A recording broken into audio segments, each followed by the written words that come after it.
अस्सलाम वालेकुम गाइस, कैसे हैं आप? आई होप कि बिल्कुल ठीक ठाक होंगे और फिट फाट होंगे। तो बताएं आपके रोज़े कैसे जा रहे हैं?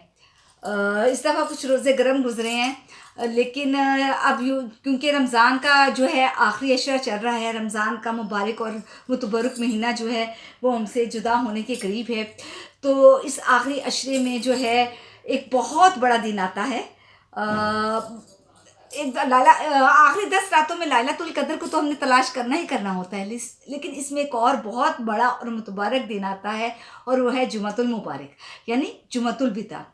जुमा का दिन जो होता है उसको तो वैसे ही जो तमाम दिनों से अफजल होता है, क्योंकि सही मुस्लिम की एक हदीस से जुमे की अहमियत वाज़िया होती है, जिसमें हज़रत अबू हुरैरा से रवायत है कि नबी करीम सल्लल्लाहु अलैहि वसल्लम ने फरमाया है कि जुमा का जो दिन है, जुमे को इस तरह बाकी दिनों पे फजीलत हासिल है जिस तरह से रमज़ान को बाकी महीनों पे फजीलत और फौकियत हासिल है। क्योंकि जुमे के दिन जो है हज़रत आदम को तख्लीक किया गया, जुमे के रोज़ ही जो है हज़रत आदम को जो है जन्नत में दाखिल किया गया, जुमे के दिन ही हज़रत आदम को जन्नत से निकाला गया और क़यामत जो है वो भी जुमे के रोज़ ही आएगी। तो इससे जुमे की अहमियत और फजीलत बहुत अच्छी तरह से वाज़िह हो जाती है। और क्योंकि जुमा जो है रमज़ान मुबारक की आखिरी ताक़तों में आता है, जुमातुल जो विदा है, तो इससे इसकी अहमियत और भी ज़्यादा बढ़ जाती है। इसलिए ये दिन जो है मेरे नज़दीक तो बहुत बड़ा दिन होता है और ये इससे भी बढ़ के होता है। इसके लिए मैं ख़ास एहतमाम करती हूँ। अभी ये देखें जी, मैंने नया सूट सिलवाया है। जुमे के रोज़ में ज़्यादातर जो है मुझे वाइट कपड़े पहनना पसंद है, मैं वाइट सूट सिलवाती हूँ क्या है। और ये देखिए चूड़ियाँ मैं पहनती हूँ, मैं नई ज्वेलरी पहनती हूँ, मैं मेकअप भी करती हूँ। मैं बिल्कुल ऐसे ही जुमे को मनाती हूँ जिस तरह से ईद हो। जुमा का सबसे अहम काम जो है वो जुमे की नमाज़ होती है। तो जुमे की नमाज में एक हदीस है, मुस्लिम की एक हदीस है कि जुमे वाले दिन जो है जो नमाज जुमा होती है वो जो है वो फ़र्ज़ वाजिब होता है। उसमें ये है कि सिवाय जिन लोगों को छोड़ के वो एक मरीज़ है, मुसाफिर नहीं के लिए मतलब छूट है, मरीज़ के लिए छूट है, मुसाफिर के लिए है, औरतों को और बच्चों को छोड़ के बाकी सब लोगों को पे जो है जुम्मा जो है फ़र्ज़ होता है। और जो लोग अपने दुनियावी कामों की वजह से या अपने मौज मस्ती की वजह से जुमा का जो एहतमाम नहीं करते, जुमा की नमाज़ नहीं पढ़ते, तो वो उसकी एक बहुत बड़ी फजीलत और उसकी बहुत बड़ी जो रहमत है वो उससे महरूम हो जाते हैं और गुनाह के भी मुरातब होते हैं उनका। तो इसलिए जुमे का जो है वो एहतमाम करना चाहिए, जुमा ज़रूर पढ़ना चाहिए। आप सल्लल्लाहु अलैहि वसल्लम ने फरमाया है कि जुमे वाले दिन गुस्ल करना, खुशबू लगाना और मसवाक करना, नाखून काटना, ये सब जो है इबादत में शामिल होता है। और जब एक नमाज़ी जुमे के लिए घर से बाहर निकलता है तो जब तक वो मस्जिद में नहीं चला जाता, रहमत के फरिश्ते उसके साथ चलते रहते हैं और उसके लिए दुआएं मग़फ़िरत करते रहते हैं। तो इससे जुमे की फजीलत और अहमियत जो है वो बहुत अच्छी तरह से ज़ाहिर हो जाती है। इसके साथ साथ जुमे की फजीलत हमें इससे भी पता चलती है कि नबी करीम सल्लल्लाहु अलैहि वसल्लम की, बल्कि एक मुस्लिम के हदीस में ये है कि जुमे वाले दिन एक साथ ऐसी होती है जिसमें जो है वो जो भी हम दुआ मांगे, वो कोई भी नेक अमल करते हैं या जो भी हम दुआ मांगते हैं वो अल्लाह ताला जो है वो हमारी कबूल व मंजूर फरमाते हैं। और वो साथ जो है वो मुस्लिम की हदीस के मुताबिक ये है कि वो जब ख़तीब मिंबर पे चढ़ता है और जब तक वो खुतबा देता है और जुमा अदा नहीं हो जाता, वो साथ जारी रहती है। और तिरमिज़ी की एक हदीस के मुताबिक ये है कि वो साथ असर के टाइम से लेके ग़ुरूब आफ्ताब तक वो चलती है। तो कोशिश करनी चाहिए कि इस वक्त जो है जितना भी हो सके अल्लाह ताला का ज़िक्र होना चाहिए। और जुमा अदा तो हम करते हैं, वो तो हो ही रहा होता है, इसके साथ साथ आप उसमें तौबा इस्तिग़फ़ार जितनी भी हो सकती है आप वो करें। उसके अलावा एक और हदीस में ज़ाहिर बताया गया, नबी करीम सल्लल्लाहु अलैहि वसल्लम का इरशाद मुबारक है कि जुमा की दिन जो है हर तकरीबन अगर जब आप दुआ मांगते हैं या तौबा करते हैं, ये स्पेशली जब रमज़ान में, जैसे अब रमज़ान का जुमातुल मुबारक है, तो रमज़ान में जब आप तौबा इस्तिग़फ़ार करते हैं, इबादत करते हैं, تو 4 لوگ ہیں جن کی بخشش رمضان میں بھی نہیں ہوتی، ان کی توبہ قبول نہیں ہوتی۔ ان 4 لوگوں میں ایک جو ہے وہ ہے شرابی، جو شراب پیتا ہے، اس کی توبہ قبول، اس کی عبادت قبول نہیں ہوتی، توبہ نہیں سوری، اس کی عبادت قبول نہیں ہوتی۔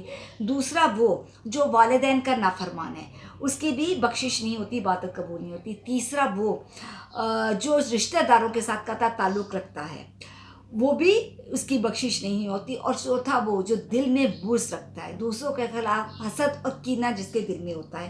تو یہ 4 وہ لوگ ہیں جن کی رمضان مبارک میں بھی جو ہے بخشش نہیں ہوتی اور ان کی کوئی عبادت قبول نہیں کی جاتی۔ اللہ تعالیٰ تبارک و تعالیٰ ان کی عبادت قبول نہیں کرتے، ان کی بخشش نہیں ہوتی۔ جمعے کے دن 3 کام آپ نے ایسے کرنے ہیں، اگر وہ آپ یہ کام کرتے ہیں تو اللہ تعالیٰ کی رحمت جو ہے وہ آپ پہ نازل ہوتی ہے، اور ہم نے اپنے رب کو راضی کرنا ہے۔ ہمارا کام ہے اپنے رب کو راضی کرنا۔ ہماری اپنی عبادت ہے تو ہماری ٹوٹی پھوٹی عبادتیں، ہم یہ تو نہیں کہتے کہ جی ہم بہت ہی نیک ہے، یا میں یہ کہوں جی میں بہت عالم فاضلہ ہوں۔ بس یہ ایک چھوٹی سی کوشش ہوتی ہے، یہ رحمتوں کا برکتوں کا مہینہ ہے جس میں ہماری یہ خواہش ہوتی ہے، ہماری یہ کوشش ہوتی ہے، اللہ تعالیٰ ہمیں یہ موقع دیتے ہیں کہ ہم اس کی رحمتوں سے فائدہ اٹھائیں، اس مہینے کی جتنی برکتیں ہیں وہ ہم سمیٹ سکیں اور اپنے رب کو راضی کرنے کی ہم کوشش کرتے ہیں۔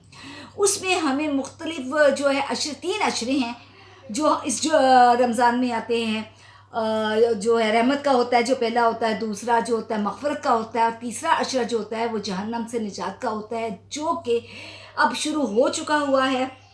اور اس میں سب سے بڑھ کے طاق راتیں ہیں جو کہ آتی ہیں، اور ہم مسلمانوں کے لیے بہت بڑی نعمت ہے، بہت بڑی نعمت ہے۔ ہم میں سے جو اس طاق رات کو پا لیتا ہے اس کا تو بیڑا پار ہو جاتا ہے۔ تو اس میں زیادہ سے زیادہ استغفار کا اہتمام کرنا چاہیے، درود پاک صلی اللہ علیہ وسلم پر جتنا بھی ہو۔ آپ نبی کریم صلی اللہ علیہ وسلم فرماتے ہیں کہ جمعے کے روز جب مجھ پہ درود پڑھا جاتا ہے تو وہ باقاعدہ مجھے پیش کیا جاتا ہے، وہ میرے پڑھنے والے کا جو ہے وہ اس کا درود میرے تک پہنچایا جاتا ہے اور میرے پاس آتا ہے، بلکہ اس کے نام سے میرے پاس آتا ہے۔ تو کتنی بڑی بات ہے کہ ہم اب اپنے آقا دو جہاں پہ درود بھیجیں، اور جب ان کے پاس جائے ہمارے نام سے تو یہی تو ہماری بخشش ہے، یہی ہماری بخشش کا ذریعہ ہے، یہی ہماری شفاعت ہے۔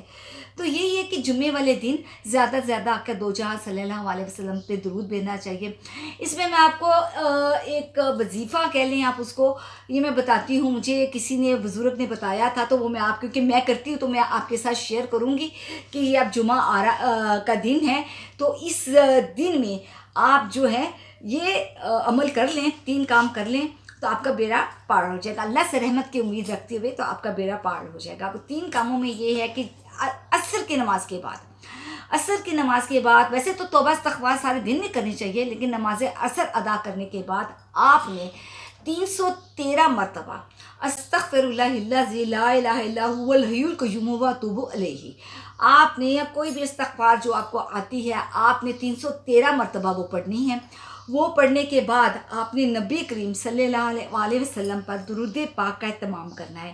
اس میں آپ جو ہے ویسے 1000 دفعہ آپ درود پاک پڑھ لیں، اگر آپ یہ پڑھ لیں صلی اللہ علیہ وسلم تو یہ بھی بہت ہے، یہ آپ 1000 دفعہ پڑھ بھی سکتے ہیں، لیکن اگر آپ درود ابراہیم پڑھیں، درود ابراہیمی جو ہے اس کو تمام درودوں پہ جتنے بھی درود ہیں ان پہ فضیلت حاصل ہے اور بہت بڑا شرف قبولیت جو ہے، کیونکہ اللہ تعالیٰ کا فرمان ہے کہ جب ہم درود بھیجتے ہیں، پاک صلی اللہ علیہ وسلم کی ذات پہ درود بھیجتے ہیں تو اللہ تعالیٰ اس درود کو کبھی بھی رد نہیں کرتے، وہ درود ہمارا ہر حال میں اللہ تعالیٰ قبول فرماتے ہیں۔ تو اس لیے اس کے ساتھ جب ہم دعا مانگتے ہیں تو پھر یہ اللہ تعالیٰ کی شان کے خلاف ہوتا ہے کہ وہ ہمارا اول و آخر یعنی درود پاک تو قبول کر لے اور ہماری جو ہے دعا اس کو رد کرتے۔ تو اس لیے دعا درود کے بغیر کبھی بھی نہیں مانگنی چاہیے۔